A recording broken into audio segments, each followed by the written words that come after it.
दिल्ली की रानी। एक थी रानी। क्योंकि राजा की मौत एक हादसे में हो गई थी, रानी को ही राज्य संभालना पड़ रहा था। रानी का नाम था रानी रश्मिवती। रानी ईमानदार थी और प्रजा की सेवा में लगी रहती थी।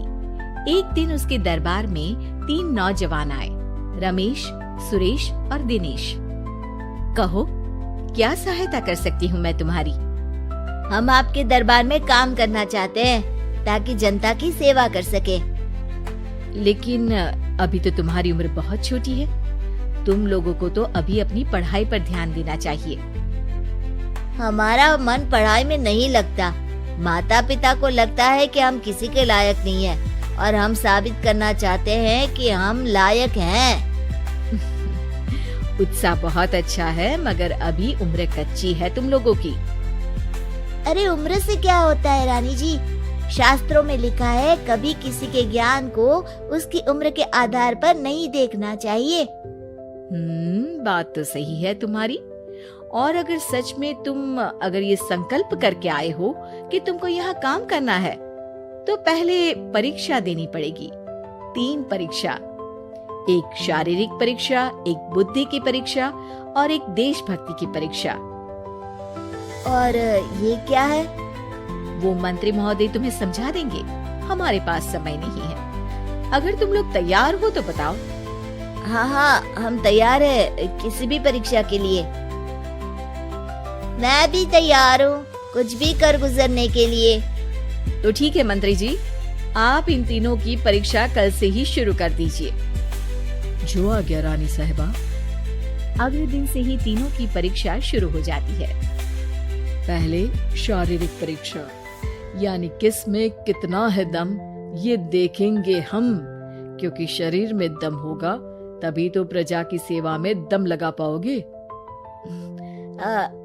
हमें क्या करना होगा? वो पेड़ दिख रहा है, जो सबसे पहले चढ़ेगा उस पे दरबार में नौकरी पाने के अवसर उसी के बढ़ जाएंगे। मैं चढ़ता हूँ। अरे रुको रुको, गिनती गिनने दो। 1, 2, 3। 3 की गिनती के बाद रमेश और सुरेश भागकर पेड़ के पास गए, मगर दिनेश आराम से पेड़ के पास गया। जैसे ही रमेश और सुरेश आधे पेड़ तक चढ़ गए, दिनेश ने उन दोनों की टांग पकड़ के उन्हें नीचे गिरा दिया और खुद पेड़ पर चढ़ गया। दिनेश की जीत हुई। अरे लेकिन इसने बेईमानी की। बेईमानी नहीं की, बुद्धि लगाई। शरीर के दम के साथ दिमाग में भी दम होना चाहिए। क्यों मंत्री जी? हाँ, बात तो तुम्हारी सही है। लेकिन बात अगर बुद्धि की है तो बुद्धि की असली परीक्षा हम कल लेंगे। शाम को जाकर मंत्री रानी को सब बता देते हैं। यानी दिनेश उन सब में ज्यादा होशियार है। जी रानी साहिबा। अगले दिन तीनों की बौद्धिक परीक्षा का समय होता है। आज हमें क्या करना है मंत्री जी? थोड़ा सब्र करो, कल जल्दबाजी में ही हारे थे तुम। सही कह रहे हैं मंत्री जी। अरे तू क्यों ज्यादा बोल रहा है? तू भी तो हारा था ना कल। ए दिनेश, ज्यादा होशियार मत बन। अरे लड़ो मत। आज की परीक्षा पर ध्यान दो। आज की बौद्धिक परीक्षा में ये कुछ बोरे हैं, कुछ में नमक है और कुछ में रुई। जिसको जो ले जाना है उठा लो। देखते हैं कि कौन जल्दी से कोई भी एक बोरा नदी के उस पार लेकर जाता है। समय शुरू होता है अब। तीनों बोरों की तरफ बढ़ते हैं। सुरेश, नमक की बोरी भारी है, ले जाने में मुश्किल होगी। हाँ, सही कह रहा है। रुई हल्की है, हम दोनों रुई लेकर चलते हैं। अरे भाई, मैं तो नमक लेकर जाऊंगा। रमेश और सुरेश ये सोचकर हंसते हैं कि आज तो दिनेश हार ही जाएगा। दौड़ शुरू होती है। 1, 2, 3। तीनों नदी की तरफ भागते हैं। रुई में वजन कम होने के कारण रमेश और सुरेश आगे निकल जाते हैं और दिनेश थोड़ा पीछे। पर जैसे ही वो सब नदी में जाते हैं, दिनेश की बोरी का नमक गलने लगता है और वजन कम हो जाता है। जबकि रमेश और सुरेश की रुई में पानी भर जाता है और बोरी का वजन बढ़ जाता है। अरे ये इतनी भारी क्यों हो गई रमेश? अरे मुझे क्या पता, शायद जादुई बोरी है। अरे लगता है कि हम बेवकूफ बन गए। बने नहीं हो, तुम हो ही बेवकूफ। इतना तो पता होना चाहिए कि पानी में नमक गल जाएगा। दिनेश का पूरा नमक गल जाता है और बोरी खाली हो जाती है। वो जल्दी से रेस पूरी कर लेता है। इस परीक्षा के विजेता भी दिनेश ही है। उसने दिमाग लगाकर दिखा दिया कि वो बौद्धिक परीक्षा में भी रमेश और सुरेश से आगे है।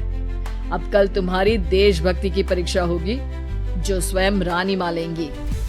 रात को फिर मंत्री रानी के पास जाकर बता देते हैं कि आज की परीक्षा में कैसे दिनेश ने अक्लमंदी दिखाई और बौद्धिक परीक्षा में भी उसी की जीत हुई। अरे वाह, दिनेश तो हमारे बहुत काम आ सकता है। हम उत्साहित हैं कल की परीक्षा के लिए। वो तो ठीक है रानी साहिबा, लेकिन हमने सुना है कि पड़ोसी राज्य का राजा आकाशदीप हमारे राज्य की सीमा में घुसपैठ कर रहा है। ये तो चिंता की बात है, हमें जल्द ही कुछ करना चाहिए। अगले दिन रमेश, सुरेश और दिनेश अपनी आखिरी देशभक्ति की परीक्षा के लिए दरबार में आते हैं। प्रणाम रानी साहिबा। नमस्कार रानी जी। प्रणाम रानी माँ। हमने तुम्हारी परीक्षा पर गौर किया। दिनेश आगे हैं। हम तुम तीनों में से किसी दो को ही दरबार में काम दे सकते हैं। किसी एक को आज जाना होगा। तो देशभक्ति की परीक्षा के लिए तैयार हो? पूरी तरह से। मैं तीनों से एक ही सवाल करूंगी। जिसका जवाब सबसे सही लगेगा उसे तो नौकरी मिल ही जाएगी। फिर दूसरे सबसे सही जवाब देने वाले को भी काम मिलेगा। आप लोगों का समय शुरू होता है अब। ज्यादा सोचने का समय नहीं होगा। जो मन में पहली बात आए उसका जवाब दे। तो सवाल ये है कि तुम इस मिट्टी के लिए क्या कर सकते हो? मैं इस मिट्टी को साफ रखूंगा। यहाँ के लोगों के भोजन की कमी को मैं पूरी करूंगा। मैं यहाँ के लोगों को गले लगा लगा के उनको खुशी दूंगा रानी माँ, और गरीबों के लिए घर बनवाऊंगा।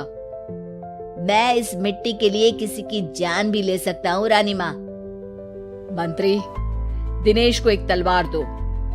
जी रानी जी। दिनेश, पड़ोसी राज आकाशदीप की जान तुम्हारे हाथ में है।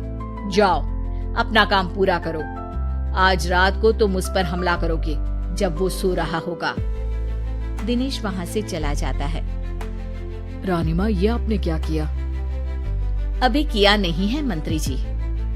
आप आकाशदीप को संदेशा भिजवाओ कि पड़ोसी देश का एक कातिल रात को उन पे हमला करेगा और दिनेश को पकड़वा दो।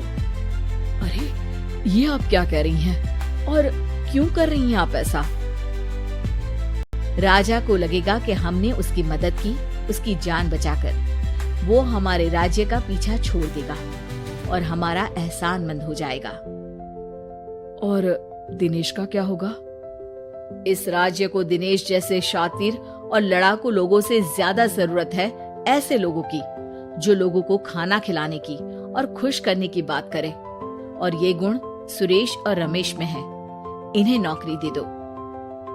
दिनेश बहुत चतुराई से नौकरी हड़पना चाहता था, जिसके लिए उसने रमेश और सुरेश जैसे दोस्तों का भी नुकसान किया। पर रानी ज्यादा चतुर निकली। उसने एक तीर से दो निशाने लगाए। दिनेश जैसे खूंखार युवक को राज्य से बाहर करवा दिया और पड़ोसी राजा आकाशदीप को अपना एहसानमंद कर लिया। पूरा दरबार रानी की जय जयकार कर रहा था।